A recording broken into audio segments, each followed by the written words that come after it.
Hello everyone, welcome to true IAS PCS। तो दोस्तों, psychology optional के सिलेबस के बारे में जो उसका पेपर वन का सिलेबस है, डिटेल में हमने बात करी थी प्रीवियस लेक्चर में। इस वाले लेक्चर में हम लोग फेमिलियर होंगे साइकोलॉजी ऑप्शनल का जो पेपर टू है उसका क्या सिलेबस है, उसको एक बारी ज़रा जानते हैं डिटेल में। सिलेबस जानना ऑप्शनल का बहुत ही ज़्यादा ज़रूरी होता है किसी भी सब्जेक्ट को चूज़ करने से पहले, उसकी तरफ बढ़ने से पहले और कुछ भी पढ़ने से पहले, फिर चाहे आपका ऑप्शनल कुछ भी हो। तो पेपर टू का जो सिलेबस है उसका नाम है psychological issues and applications. Paper one में जो भी थ्योरी आप लोग पढ़ते हो, जो कि मैंने आपको कल सिलेबस के 14 पॉइंट्स दिखाए थे, कुछ पेपर टू के पॉइंट्स उससे मिलते जुलते होते हैं। हमें बस कुछ एक्स्ट्रा इश्यूज को आइडेंटिफाई करके उसको अप्लाई करना होता है। ये वाला पेपर थोड़ा एप्लीकेशन बेस्ड पेपर होता है, but this is very interesting paper. Syllabus का पहला पॉइंट जो है पेपर टू के अंदर, उसका नाम है psychological measurements of individual differences. जैसा कि हम पेपर वन के अंदर एक टॉपिक को देख रहे थे, पर्सनैलिटी, है ना, कि अलग अलग लोगों की अलग अलग पर्सनैलिटी होती है। यहाँ पर भी हमें कुछ ऐसे ही मिलता जुलता एक टॉपिक पढ़ाया जाएगा इंडिविजुअल डिफरेंसेस के बारे में, कि सारे इंडिविजुअल जो होते हैं वो एक दूसरे से अलग होते हैं। जो पर्सन ए है उसके इंटरेस्ट, वैल्यूज़, उसकी क्रिएटिविटी, उसका इंटेलिजेंस लेवल बी पर्सन से बहुत अलग होगा, और ये ए और जो बी पर्सन हैं ये पर्सन सी से काफ़ी अलग होंगे। हम इस सिलेबस के इस वाले पॉइंट में बात करेंगे अलग अलग साइकोलॉजिकल टेस्ट के बारे में। अलग अलग साइकोलॉजिकल टेस्ट यूज़ कैसे करे जाते हैं, वो मिसयूज़ कैसे करे जाते हैं। कुछ कुछ साइकोलॉजिस्ट पागल भी बनाते हैं, कुछ कुछ साइकोलॉजिस्ट के पास डिग्री नहीं होती है, जिसको हम कहते हैं स्यूडो साइकोलॉजिस्ट, जो नकली, जो फेक साइकोलॉजिस्ट होते हैं, वो कैसे आपको ठीक करने से ज़्यादा आपको हार्म कर सकते हैं। तो ये सारी बातें हम बात करेंगे। और साइकोलॉजिकल टेस्ट को कंडक्ट करते वक्त अगर कोई पेशेंट आपके पास आ रहा है तो एथिकल इश्यूज क्या क्या होते हैं जो एक साइकोलॉजिस्ट, क्लिनिकल साइकोलॉजिस्ट, साइकेट्रिस्ट या साइकोथेरेपिस्ट फेस करता है या करती है। ठीक है, हम इस पेपर के सिलेबस के दूसरे पॉइंट में जानेंगे psychological wellbeing and mental disorders. दिमागी तौर पर कई लोग बीमार हो जाते हैं, जैसा कि आप लोगों ने मूवी देखी होगी भूल भुलैया, उसके अंदर आपने मंजुलिका के रोल को देखा होगा, राइट। तो इसको कौन सा डिसऑर्डर था? It's schizophrenia, multiple personality disorder. ये डिसऑर्डर्स उत्पन्न कैसे होते हैं? कोई इंसान दिमागी रूप से कैसे बहुत ज़्यादा गंभीर तरीके से बीमार हो सकता है, और बहुत कम लेवल पर जो पर्सन बीमार होता है उसको डिप्रेसिव डिसऑर्डर्स कैसे हो सकते हैं, वो पर्सन डिप्रेशन का शिकार कैसे बन सकता है, क्यों होता है ऐसा। कई लोग जो नशे करते हैं, कोकीन, हीरोइन, चरस, गांजा, टोबैको, सिगरेट, सिगार, ये सब भी क्या डिसऑर्डर्स की कैटेगरी में आते हैं? जी हाँ। तो हम ये पढ़ेंगे कि पर्सन बीमार कैसे होता है दिमागी तौर पर, उसकी वेलबींग कैसे प्रमोट होती है, क्वालिटी ऑफ लाइफ और लाइफस्टाइल कैसे प्रमोट होते हैं, और पर्सन जीवन में खुश कैसे रह सकता है। ठीक है, सिलेबस के पॉइंट नंबर 3 में, पेपर 2 में हम जानेंगे थेरेप्यूटिक अप्रोचेस के बारे में। यानी कि जब कोई पर्सन, कोई भी इंसान दिमागी तौर से बीमार है, उसको कुछ डिसऑर्डर है, कुछ एंग्जाइटी डिसऑर्डर है, दारू नशे की आदत है,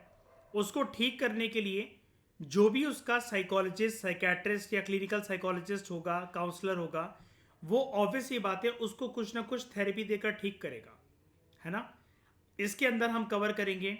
कैसे आप मेडिटेशन, योगा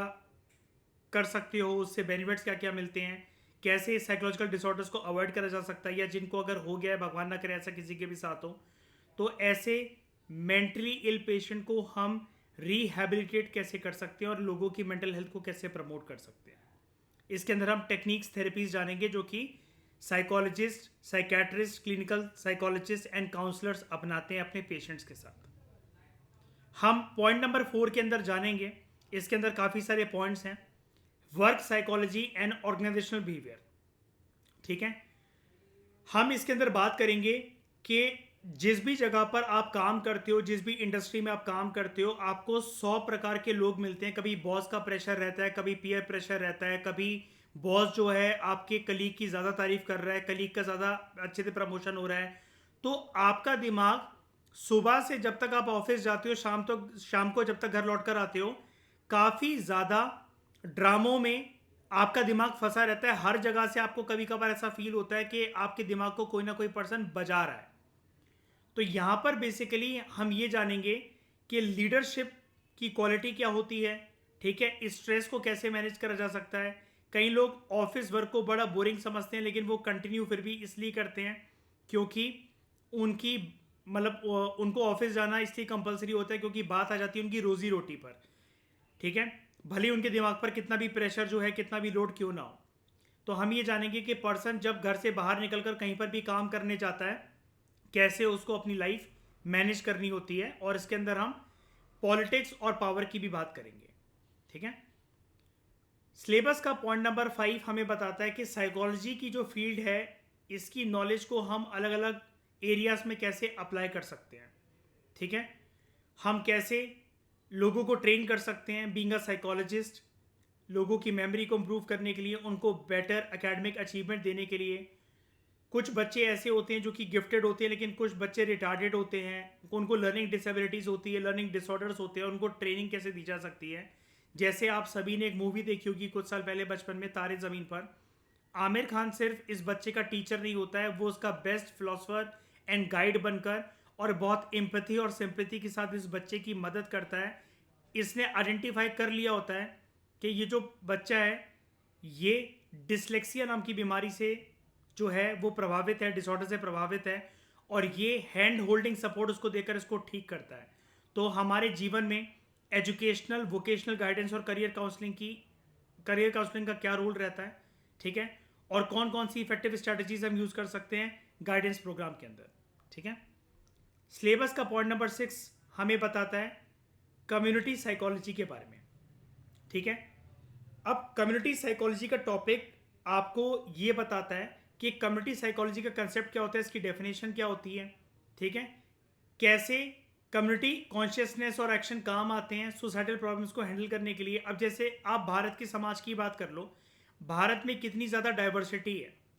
और स्पेशली सबसे ज़्यादा गंभीर जो मुद्दा है वो है रिलीजियस डाइवर्सिटी का, जहाँ पर हमारे देश में हिंदू, मुस्लिम, सिख, ईसाई, उनके लोगों के बीच में कन्फ्लिक्ट कभी भी हो सकते हैं। इतने ज़्यादा डाइवर्सिटी वाले देश के अंदर सबको एकजुट कर कर रखना कभी कभार बहुत ज़्यादा प्रशासन के लिए, सरकार के लिए टफ हो जाता है। तो हम क्या क्या इफ़ेक्टिव स्ट्रैटेजीज यूज़ कर सकते हैं, ठीक है, इस प्रकार के सोशल चेंज को लाने के लिए, जहाँ पर सब लोग मिलजुल कर रहे हैं। तो वहाँ पर कम्युनिटी के अंदर एकजुटता बनाए रखने के लिए community psychology is important pillar. ये देश में पीस और ट्रैंक्विलिटी को मेंटेन करने का काम करता है, ठीक है। तो ये फील्ड भी इंपॉर्टेंट है। इस सब्जेक्ट को, इस टॉपिक को कवर करने के बाद, कम्युनिटी साइकोलॉजी को कवर करने के बाद आपके पास much better answer writing skills आपको मिलेगी जनरल स्टडीज़ के पेपर्स में, कि कैसे इतनी ज़्यादा डाइवर्सिटी वाले देश के अंदर आप अलग अलग कम्युनिटीज़ के बीच में कन्फ्लिक्ट्स को प्रिवेंट कर सकते हो। ये वाले पॉइंट से मिलता जुलता एक पॉइंट और आएगा अभी आगे जाकर सिलेबस के अंदर, पेपर 2 के अंदर। आप ये टॉपिक को वहां तक भी एक्सटेंड कर सकते हो।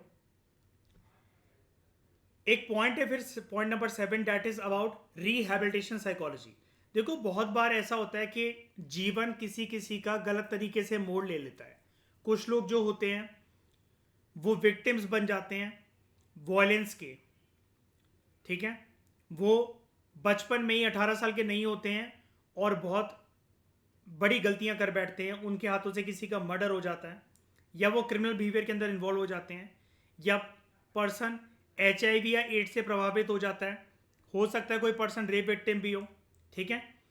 अब यहाँ पर ऐसे पर्सन्स को हम कन्विंस कैसे करें कि तुम दोबारा अपनी नॉर्मल जिंदगी बिताओ, सब कुछ जीवन में तुम्हारे ठीक है, और तुम दोबारा सब कुछ इनिशिएट कर सकते हो। तो रिहैबिलिटेशन मतलब सोसाइटी में दोबारा उसको, सोसाइटी का एक प्रोडक्टिव मेंबर जो है वो हम कैसे बना सकते हैं, ये आप इस वाले पॉइंट से जानोगे सिलेबस में, रिहैबिलिटेशन साइकोलॉजी से, ठीक है। सिलेबस का पॉइंट नंबर 8 आपको बताता है साइकोलॉजी को आप कैसे अप्लाई कर सकते हो, ठीक है, इस फील्ड को, टू डिसएडवांटेज ग्रुप्स। तो हम इसके अंदर कंसेप्ट जानेंगे, what do you mean by disadvantaged sections of the society, deprivation का कंसेप्ट क्या होता है, यानी कि बेसिकली जिसको हम इकोनॉमिक्स में पढ़ते हैं, हैव्स एंड हैव नॉट्स का जो फर्क होता है उसको हम साइकोलॉजिकल एंगल से जानेंगे, ठीक है, कि कैसे हम साइकोलॉजी की स्टडीज को यूज कर सकते हैं डिसएडवांटेज सेक्शंस की मदद करने के लिए, और डिप्राइवेशन यानी कि हैव्स एंड हैव नॉट्स के फर्क को कैसे कम करा जा सकता है, और ऐसे लोग ताकि चिड़चिड़ाते हुए सोसाइटी में अनप्रोडक्टिव मेंबर ना बन जाए कि भाई उनके पास तो गाड़ी बंगला, हमारे पास कुछ क्यों नहीं है, कल को ये क्रिमिनल ना बन जाए। तो वहां पर इस प्रकार की साइकोलॉजी और साइकोलॉजिकल स्टडीज काफी काम आती हैं। तो सिलेबस का जो अगला पॉइंट है हमारा वो क्या है, सिलेबस में नेक्स्ट पॉइंट हमें ये बताता है साइकोलॉजिकल प्रॉब्लम्स क्या हैं सोशल इंटीग्रेशन की। देखो जैसा कि हम ऊपर अभी बात कर रहे थे, ये वाला टॉपिक जैसे कनेक्टेड है, मैं अभी आपको बता रहा था, हमारे देश में अलग अलग कम्युनिटीज़ हैं, ठीक है, फिर चाहे वो रिलीजियस कम्युनिटीज़ हो, लिंग्विस्टिक कम्युनिटीज़ हो, इनके बीच में डाइवर्सिटी है और एकजुटता बनाए रखना बहुत ज़रूरी है ताकि हमारे देश में सारी व्यवस्था अच्छे से चल सके। लेकिन सोशल इंटीग्रेशंस के ना मतलब सबको जोड़े रखने से कुछ प्रॉब्लम्स भी फेस करने को मिलती हैं हमारी जैसी कंट्रीज में, जहां पर डाइवर्सिटी का एंगल जो है वो इतना बड़ा है, ठीक है। तो उस हिसाब से अगर हम बात करें, हम जानते हैं कि हमारे देश में बहुत बार इस डाइवर्सिटी को, यूनिटी इन डाइवर्सिटी के प्रिंसिपल को मेंटेन करते हुए बहुत बार कॉन्फ्लिक्ट्स और अलग अलग कम्युनिटीज के बीच में प्रेजुडिस भी देखने को मिलते हैं, जहां पर कास्ट के बेसिस पर कन्फ्लिक्ट, क्लास के बेसिस पर conflict, religious conflicts, linguistic issues को लेकर कन्फ्लिक्ट जो है वो देखने को मिलते हैं। कुछ लोग इन ग्रुप की बात करते हैं कि भाई हम सरदार हैं तो सरदार कमेटी को सपोर्ट करेंगे, मुसलमान हैं तो मुसलमान कमेटी को सपोर्ट करेंगे, हिंदू हिंदू के लिए होना चाहिए, और हम दूसरे लोगों को मानने लग जाते हैं आउट ग्रुप कि हमारी कौम अलग है, सामने वाले की कौम अलग है। हम फिर उस टाइम पर अपनी एक ब्रॉडर आइडेंटिटी भूल जाते हैं और बहुत माइक्रो लेवल पर जाकर बहुत नीचता के स्तर से बात करने लग जाते हैं कि हम इस धर्म से बिलोंग करते हैं, हम इस रीजन से बिलोंग करते हैं, हमारा गली मोहल्ला ये, हम ये सब भूल जाते हैं कि हम सारे अल्टीमेटली एक हिंदुस्तानी हैं।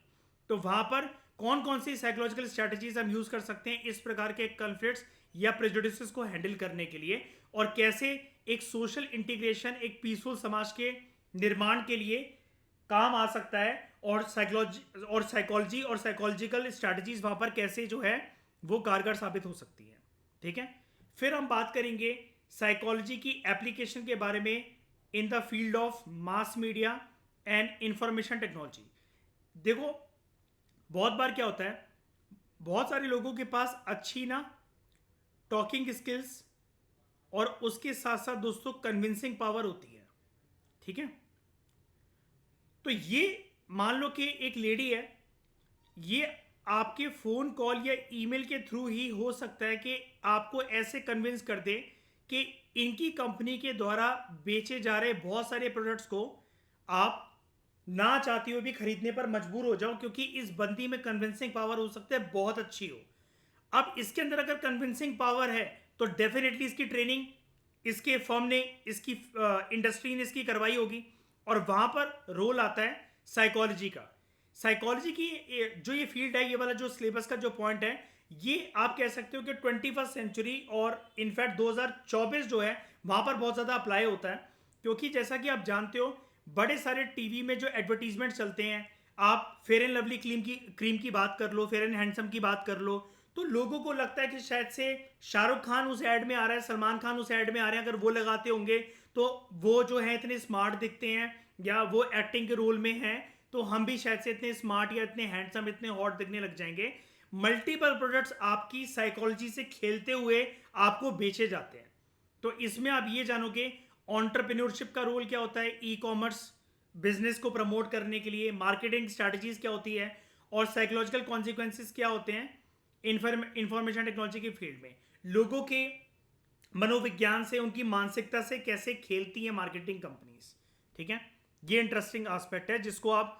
बड़ी सारी जगह पर, साइंस एंड टेक्नोलॉजी हो गया, ऐसे राइटिंग हो गया, जनरल स्टडीज पेपर 1 के अंदर इंडियन सोसाइटी का टॉपिक हो गया, ग्लोबलाइजेशन का टॉपिक हो गया, आप ये सारी जगह पर इसको अप्लाई कर सकते हो, ठीक है। सिलेबस का पॉइंट नंबर 11 है साइकोलॉजी एंड इकोनॉमिक डेवलपमेंट।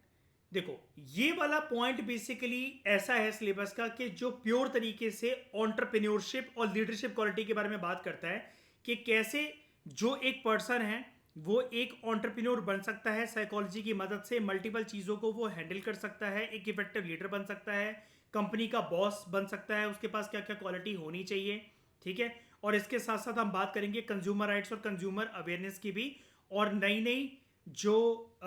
ये जो एंटरप्रेन्योरशिप की जो फील्ड्स है इसके अंदर जो नए नए स्टार्टअप्स की बात होती है वहाँ पर जो विमेन एंटरप्रेन्योर्स हैं वो कैसे बढ़ चढ़कर हिस्सा ले रही हैं, और एक बोल्ड लेडी, काफ़ी अच्छी टोन में बात करने वाली लेडी, इंग्लिश बोलने वाली लेडी, कैसे साइकोलॉजिकल स्किल्स उसके पास अगर हो तो वो ज़्यादा अच्छी एक एंटरप्रेन्योर बन सकती है, ये हम इस सिलेबस के इस वाले पॉइंट में जानेंगे। पॉइंट नंबर 12 है सिलेबस का पेपर 2 में,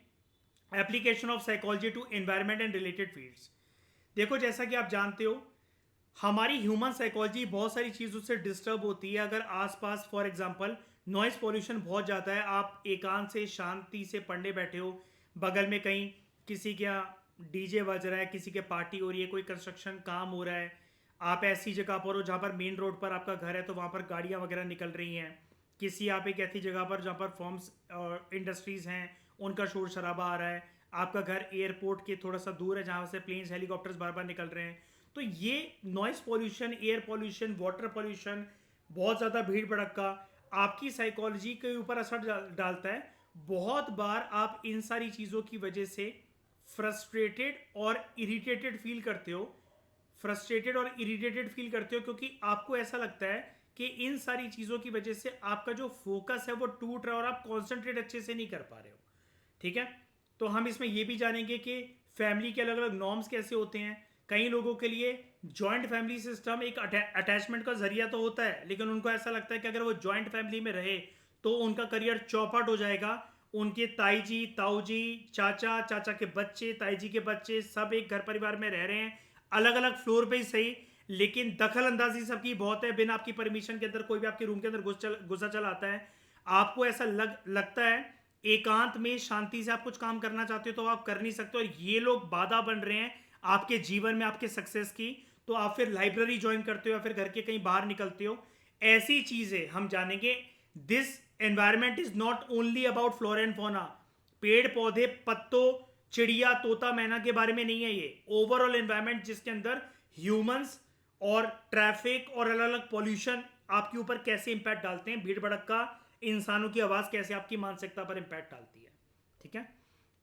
सिलेबस के अगले वाले पॉइंट में हम पढ़ेंगे साइकोलॉजी की application in other fields also, like military psychology. जैसे आपको पता है कि जो आर्मी एग्जाम्स होते हैं या आर्म फोर्सेस के एग्जाम्स होते हैं वहाँ पर साइकोलॉजिकल टेस्ट बच्चों से कंडक्ट करवाए जाते हैं, उनको कुछ पैटर्न दिया जाता है, कुछ दिखाया जाता है कि आप बताओ ये जो चित्र है आपको उसमें क्या दिख रहा है। बहुत बार हो सकता है कि आपको उसमें कुछ नोटोरियस इमेज दिखे, किसी लड़की की इमेज दिखे जो कि हो सकता है आपको एक गलत पोस्चर में दिखे, आप किसी को आपको लगे एक झलक में कि ये कोई न्यूड फोटो है, लेकिन उसके पीछे उसके कुछ गहरे मीनिंग होते हैं। अगर आप पैनी नजर डाल कर उसको देखो तो आपका रिस्पॉन्स जो होता है वो सामने वाले को ये बता देता है कि आप किस प्रकार के पर्सन हो। स्पोर्ट्स साइकोलॉजी, क्या स्पोर्ट्स साइकोलॉजी में,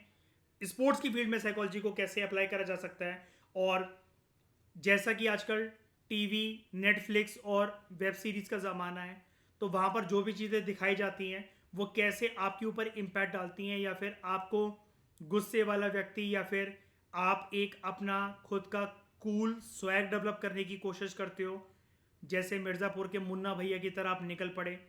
समाज में घर से बाहर के हम तो कुछ ऐसा बनेंगे, अगर हम यूपी से हैं, अगर हम उत्तर प्रदेश से हम भी बंदूक लेकर घूमेंगे। इस प्रकार की चीज़ें आपके ऊपर कहीं ना कहीं इन्फ्लुएंस डालती हैं। और टेरेस की क्या साइकोलॉजी होती है ये भी हम समझने की कोशिश करेंगे, जिसको हम जर्नली पढ़ते हैं जनरल स्टडीज़ पेपर 3 के अंदर इंटरनल सिक्योरिटी के टॉपिक में। और पेपर 2 का सिलेबस का लास्ट पॉइंट है दोस्तों साइकोलॉजी ऑफ जेंडर। ठीक है, तो जेंडर के बारे में भी हमने ऊपर भी एक सब पॉइंट देखा था, लेकिन ये एक डेडिकेटेड पॉइंट है, सिलेबस है, जहाँ पर हम डिस्क्रिमिनेशन जानेंगे कि कैसे मर्द और औरत के बीच में भेदभाव होता है उसकी सैलरी से रिलेटेड, कि अगर कोई मर्द है तो उसका पे स्केल ज़्यादा है, कंपनीज को ये लगता है कि ये जो लड़की है कितनी भी टैलेंटेड हो, अब ये भी स्मार्ट है, ये भी स्मार्ट है, ये भी इतनी एजुकेटेड है, हो सकता है इससे ज़्यादा एजुकेटेड हो, लेकिन बहुत बार कंपनीज को ऐसा लगता है कि अभी ये यंग है, अनमेरिड है, कल को इनकी शादी हो जाएगी तो हमें इनको मैटरनिटी लीव देनी पड़ेगी, घर पे बैठ के खिलाना पड़ेगा इनको, पेड लीव देनी पड़ेगी, तो इनको कैसे ना कैसे करके रिजेक्ट कर दो। ठीक है, तो वो एक प्रकार की डिस्क्रिमिनेशन होती है। ठीक है, उसके बाद हम औरतों की स्थिति और परिस्थितियों को समझेंगे भारत के समाज के अंदर, और ये जो अनइक्वल व्यवस्था होती है, इनइक्वालिटी जो होती है, इसको भी हम जानेंगे इस वाले पेपर के अंदर। अगेन ये वाला जो पॉइंट है प्योर तरीके से आप general studies paper 1 Indian society में अप्लाई कर सकते हो उसको, एथिक्स की केस स्टडीज में आप इसको यूज़ कर सकते हो जो कि जीएस पेपर 4 है, और ऐसे राइटिंग में भी यूज़ कर सकते हो। तो ये था दोस्तों 2 लेक्चर्स में मैंने आपको शुरू में बताया कि साइकोलॉजी ऑप्शन का सिलेबस क्या है। अगर आपको रट्टा नहीं मारना है, आप कुछ ऐसा ऑप्शन ढूंढ रहे हो जो कि आपके लिए माइंड रिलैक्सिंग हो, जब आप पढ़ पढ़ कर history, polity, geography, environment, mains के पेपर थक जाओ, ठीक है, तब आप ऐसे कोई ऑप्शनल को पढ़ना पसंद करो कि जहाँ पर आपका माइंड रिलैक्स हो जाए, आपको रट्टा ना मारना पड़े, सिलेबस बहुत कंसाइज हो, प्रिसाइज हो, और मार्क्स भी अच्छे आए, तो साइकोलॉजी ऑप्शनल आपके लिए एक गेम चेंजर साबित हो सकता है। डिटेल में हम इसकी डिस्कशन से स्टार्ट करेंगे। सबसे पहले हम नेक्स्ट लेक्चर जो बनाएंगे वहाँ पर हम पकड़ेंगे 11th क्लास की एनसीईआरटी को, और उसका जो चैप्टर नंबर 1 है उसका नाम ही यही है, व्हाट इज साइकोलॉजी। तो मैं साइकोलॉजी की फील्ड से बिल्कुल बेसिक लेवल से, आपको अगर कोई नॉलेज भी नहीं है उससे आपको रूबरू करवाऊंगा। नेक्स्ट लेक्चर से हमारी जो कोर्स की डिस्कशन है वो स्टार्ट हो जाएगी। तो इस डिस्कशन में दोस्तों फिलहाल इतना ही। Thank you very much for discussion.